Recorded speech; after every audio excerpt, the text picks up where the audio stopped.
Welcome back to my channel. आज हम अपने इस वीडियो में करेंगे class 5 English the English channel book का चैप्टर 9 नेवर गिव अप यानी कभी हार ना मानना। So this story is about a brave women named Arunima Sinha. So let's start. Have you ever faced a challenge that seemed impossible? What did you do? तो क्या आपने कभी ऐसे चुनौती का सामना किया है जो असंभव लगती है? और अगर कभी सामना किया है तो आपने क्या किया? Share with your partner how you handled it. तो आप अपने साथी से साझा कर सकते हैं कि आपने उस चैलेंज को कैसे हैंडल किया। Also share how you felt in that moment. और आप ये भी साझा कर सकते हैं कि उस पल में आपको कैसा महसूस हुआ।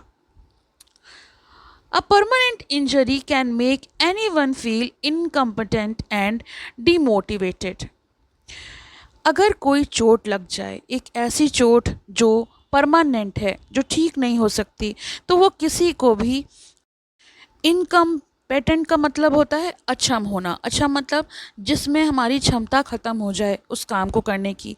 और डीमोटिवेटेड मतलब होता है हतोत्साहित, यानी अब हम उस काम के लिए हमारे अंदर बिल्कुल भी कॉन्फिडेंस नहीं रह गया, हमारा मोटिवेशन जो है वो ख़त्म हो गया। So very few are able to come out of that grief and have the determination to start afresh. बहुत कम लोग ऐसे होते हैं जो नई शुरुआत कर पाते हैं अपने उस दुख को भुलाकर जो उन्हें अपनी इस तकलीफ़ से मिला है। और एक नई शुरुआत करने के लिए उन्हें एक संकल्प लेना पड़ता है, डिटर्मिनेशन लेनी पड़ती है, तभी वो आगे बढ़ सकते हैं। ये करना आसान नहीं होता हर किसी के लिए। Let us read the story of a brave girl Arunima. तो हम ये कहानी पढ़ेंगे एक बहादुर लड़की की जिसका नाम है Arunima, who fought against all odds to climb the Everest and changed her destiny forever. जिसने एवरेस्ट पर चढ़ने के लिए सभी बाधाओं का सामना किया, जो भी तकलीफ़ें उसके जीवन में आईं, और अपनी किस्मत को हमेशा के लिए बदल दिया। Arunima Sinha was given an unusual nickname Gamanja Khilji, or the all-rounder, when she was growing up in Ambedkar Nagar, Uttar Pradesh. Arunima Sinha जब उत्तर प्रदेश के अंबेडकर नगर में बड़ी हो रही थी तब उन्हें एक असामान्य उपनाम दिया गया था, घमंजा खिलजी का या फिर हरफन मौला का। In a place where young girls were never encouraged to play a sport, Arunima played three: football, volleyball and hockey. तो वो एक ऐसी जगह थी जहाँ पर युवा लड़कियों को खेलने के लिए प्रोत्साहित नहीं किया जाता था, उनको परमिशन भी नहीं दी जाती थी। वहाँ पर वो फुटबॉल, वॉलीबॉल, हॉकी जैसे तीनों खेलों को खेलती थीं। She became the primary representative of her school at sporting events and joined the national volleyball team. तो वो अपने स्कूल में आयोजित होने वाले हर आयोजन में भाग लेती थीं। वह खेल आयोजनों में अपने स्कूल को प्राथमिक प्रतिनिधि यानी वो रिप्रेजेंट करती थीं अपने खेलों को, उसमें सबसे आगे बढ़कर हिस्सा लेती थीं और राष्ट्रीय वॉलीबॉल टीम में भी शामिल हो गईं। However, like many other young sport persons who come from average income families, earning from the sport alone couldn't pay the bills. अब जैसे कि हम जानते हैं कि इन सब चीज़ों में बहुत पैसे खर्च होते हैं, ये सब आसान नहीं होता। कई अन्य युवा खिलाड़ियों की तरह जो एक एवरेज फैमिली से बिलोंग करते हैं, जिनके पास उतने पैसे नहीं होते कि वो आगे उनके बिल्स पे कर सकें, तो वो भी उसी का एक हिस्सा थी। और अकेले खेल में होने वाली कमाई बिलों को वो भुगतान नहीं कर सकती थी, या जितने भी बिल होते थे उनको पे नहीं कर सकती थी। To make ends meet she applied for a job with the central industrial security force CISF। तो इन बिल्स को पूरा करने के लिए गुजारा करने के लिए उन्होंने सेंट्रल इंडस्ट्रियल सिक्योरिटी फोर्स यानी केंद्रीय औद्योगिक सुरक्षा बल यानी CISF को ज्वाइन करा। हर एप्लीकेशन वॉज एक्सेप्टेड, उनकी जो एप्लीकेशन थी, जो उनका आवेदन था, वो स्वीकार कर लिया गया। But a misprint of her name forced her to travel alone to Noida UP to get the error corrected. लेकिन उनके नाम की गलत छपाई के कारण उन्हें एरर को ठीक कराने के लिए अकेले नोएडा UP की यात्रा करने के लिए मजबूर होना पड़ा। यानी जो अपनी घर से कभी बाहर नहीं गई, उनको नोएडा UP अकेले जाना पड़ा, सिर्फ अपनी स्पेलिंग्स को ठीक कराने के लिए, नेम की स्पेलिंग को।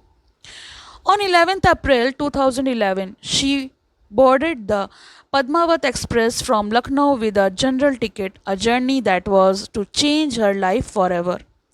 11 अप्रैल 2011 को वह जनरल टिकट के साथ लखनऊ से पद्मावत एक्सप्रेस में चढ़ी और एक ऐसी यात्रा जिसने उनके पूरे जीवन को हमेशा के लिए बदल दिया।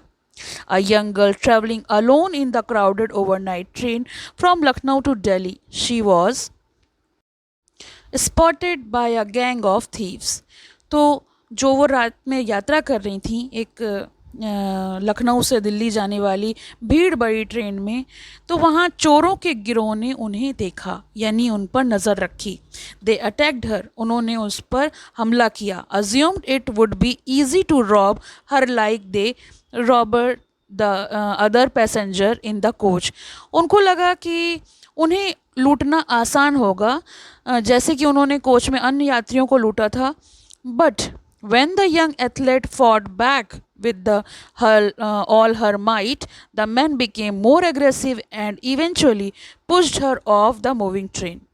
लेकिन जब उन्होंने पूरी ताकत के साथ मुकाबला किया, यानी अपने आप को बचाने की पूरी कोशिश की, तो उन पुरुष ने वो और ज़्यादा एग्रेसिव हो गए, बहुत ज़्यादा आक्रामक हो गए और अंत में उन्होंने चलती ट्रेन से उन्हें धक्का दे दिया। In an unfortunate turn of events, Arunima fell on the tracks and an oncoming train ran over her leg. और इससे क्या हुआ?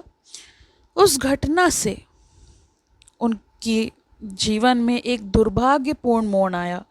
उनकी लाइफ जो है पूरी तरह से बदल गई, क्योंकि अरुणिमा जो पटरी पर गिर गई थी, सामने से एक ट्रेन आ रही थी और उनके पैर से गुजर गई और उनका पैर जो है वो कट गया। She lay in agony till she was discovered the next morning by villagers who took her to the nearest hospital. वह दर्द से तब तक तड़पती रहीं जब तक अगली सुबह गांव वालों को उसका पता नहीं चला और वे नज़दीकी अस्पताल में उन्हें ले गए, यानी पूरी रात वो दर्द में रहीं। Within a span of 24 hours, Arunima had lost her leg. और 24 घंटों के अंतराल में अरुणिमा ने अपनी एक टांग खो दी। Her prospect of a job and her career in sports, और साथ ही साथ केवल उन्होंने अपना पैर ही नहीं खोया, बल्कि नौकरी की संभावनाएं और खेल में अपना कैरियर को भी खो दिया था। But Arunima was not the one two give up. She persevered even the face of such adversities. Arunima हार मानने वालों में से नहीं थी। वह इतनी विपत्तियों के बाद भी विपरीत परिस्थितियों में भी डटी रही। 2 years after that horrific event, she stood atop Mount Everest, her prosthetic leg firm on the highest summit in the world. तो आपको पता है कि इन सारी चीज़ों के बाद जब इंसान अपने कैरियर में आगे नहीं बढ़ने की सोच पाता, उन्होंने 2 साल, इस घटना के 2 साल बाद माउंट एवरेस्ट पर चढ़ने का सोचा ही नहीं, बल्कि उन्होंने अपने कृत्रिम पैर के बल पर दुनिया की सबसे ऊंची चोटी माउंट एवरेस्ट पर खड़े होकर दिखाया, यानी उन्होंने उसकी चढ़ाई की कृत्रिम पैर यानी नकली पैर के साथ। After a grueling 17 hours ascent, she became the first female amputee to scale Mount Everest. 17 घंटों की चढ़ाई के बाद, कठिन चढ़ाई के बाद, वह माउंट एवरेस्ट पर चढ़ने वाली पहली दिव्यांग महिला बन गईं। This spectacular feat required intensive training for which Arunima turned to another superwoman, Bachendri Pal, who Arunima looked up to. इस शानदार उपलब्धि के लिए प्रशिक्षण की आवश्यकता थी, जिसके लिए अरुणिमा ने एक अन्य सुपर वुमन बचेंद्री पाल की ओर रुख किया, जिसे उन्होंने आदर भी दिया। काफ़ी रिस्पेक्ट करती थी वो उनकी। Bachendri Pal was the famous as the first Indian women who scaled Mount Everest in 1984। Bachendri Pal 1984 में माउंट एवरेस्ट पर चढ़ने वाली पहली भारतीय महिला के रूप में प्रसिद्ध थीं, जैसा कि हम सब जानते हैं। Pal helped Arunima prepare a strict training regiment, और बचेंद्री पाल ने अरुणिमा की एक सख्त प्रशिक्षण व्यवस्था तैयार करने में मदद करी। यानी कुछ भी आसान तो नहीं होता, ट्रेनिंग भी आपको करनी है तो बहुत कठिन परिश्रम करना होगा, तभी जाकर आप कुछ हासिल कर पाओगे। After all conquering Everest was no child play, और वैसे भी एवरेस्ट पे चढ़ने की बात कोई बच्चों का खेल तो है नहीं। It required and demand endurance, mental and emotional fortitude, and above all an indomitable spirit। तो इन सब चीज़ों को हासिल करने के लिए धैर्य, मानसिक भावनात्मक दृढ़ता के साथ साथ सबसे बढ़कर एक अदम्य भावना की भी आवश्यकता होती है। अगर आप अपने ऊपर भरोसा करेंगे, आप किसी लक्ष्य को हासिल करना चाहेंगे, तो उसके लिए दृढ़ संकल्प की ज़रूरत होती है। आप तभी कुछ अचीव कर सकते हैं। Arunima proved she had these qualities, और अरुणिमा ने ये साबित कर दिया कि ये सारे गुण उनमें हैं, सारी क्वालिटीज़ उनमें हैं। For 18 months she trained and worked hard to get fit and build her stamina for the task ahead. 18 महीने तक उन्होंने फिट रहने और आगे के कार्यों के लिए सहनशक्ति बनाने के लिए जो ट्रेनिंग ली, जो कड़ी मेहनत की, वो आखिरकार रंग लाई। It took her 52 days of trekking in the Himalayas to acclimatize to the freezing temperature and wind before she was ready to climb the 8,848 meters summit to make history on 21st May 2013। 21 मई 2013 को इतिहास रचने के लिए 8,848 metre ऊंचे शिखर पर चढ़ने के लिए तैयार होना अपने आप में एक अचीवमेंट था, और उन्होंने बर्फीले तापमान और हवा के अनुकूल ढलने के लिए भी ट्रेनिंग दी गई थी, और उन्होंने इस चीज़ को ट्रैक किया और इस दिन ये चीज़ करके दिखाई। With Arunima's limitless resolve, the journey that began on the hospital bed led to a record-setting achievement। Arunima के संकल्प के साथ, असीम संकल्प के साथ अस्पताल के बिस्तर पर शुरू हुई ये यात्रा एक रिकॉर्ड सेटिंग उपलब्धि तक पहुंच गई। यानी जिसका पैर कट गया हो, जिसको आगे जीवन में कुछ समझ ना आ रहा हो, उसने एवरेस्ट पे चढ़कर दिखाया, जो आम बात तो कहीं से भी नहीं थी। She proved that no hardship and no physical disability can defeat one's willpower and determination।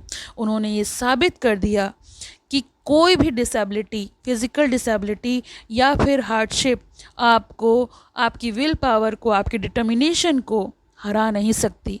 आपके दृढ़ संकल्प को मजबूत बनाना आपका खुद का काम है। In an interview with a journalist from the Times of India, she said, I choose to climb Mount Everest because it was the toughest thing to do।